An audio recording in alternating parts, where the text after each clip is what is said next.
সিউড়ি থানার অন্তর্গত লম্বদরপুর মোড়ে পুলিশের নাকাতল্লাশিতে উদ্ধার লক্ষাধিক টাকার জাল লটারি।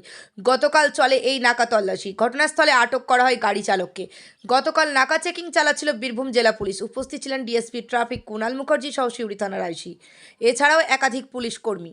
ঝাড়খণ্ডের দিক থেকে আসা একটি গাড়িকে পুলিশ আটকায় এবং সেই গাড়ির মধ্যে দেখা যায় লক্ষ লক্ষ টাকার জাল লটারি টিকিট। পুলিশ সূত্রে জানা গিয়েছে, এই লটারি চক্রের সাথে আর কে কে যুক্ত রয়েছে তা জানতে তদন্ত শুরু করেছে পুলিশ। গোপন সূত্রের খবরের মারফত এই নাকা চেকিং চালানো হয়। গ্রেপ্তার হওয়া ব্যক্তিকে আজ সিউড়ি আদালতে তোলা হলে আদালত 4 দিনের জেল হেফাজতের নির্দেশ দেয়। এ ব্যাপারে বিস্তারিত জানালেন আইনজীবী মোহাম্মদ জিয়াউর রহমান। সিউড়ি টাইমস, সিউড়ি, বীরভূম। হ্যাঁ, কালকে একজনকে অ্যারেস্ট করে আজকে সিউড়ি সিজেএম আদালতে প্রডিউস করেছে। তার নাম হচ্ছে কৈলাস দাস।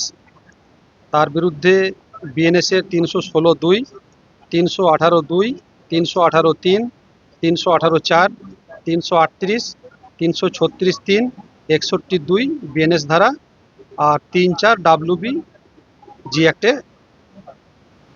এফআইআর হয়েছে। ওকে অ্যারেস্ট দেখানো হয়েছে লম্বদরপুর মোড়। আজকে আমরা ওর বেল প্রেয়ার করেছিলাম। এটা আগামী 5 তারিখে দিন রেখেছে, 5/8/2025 তারিখে পরবর্তী দিন ধার্য হয়েছে। জেল কাস্টডি হয়েছে। আমার নাম মোহাম্মদ জিয়াউর রহমান।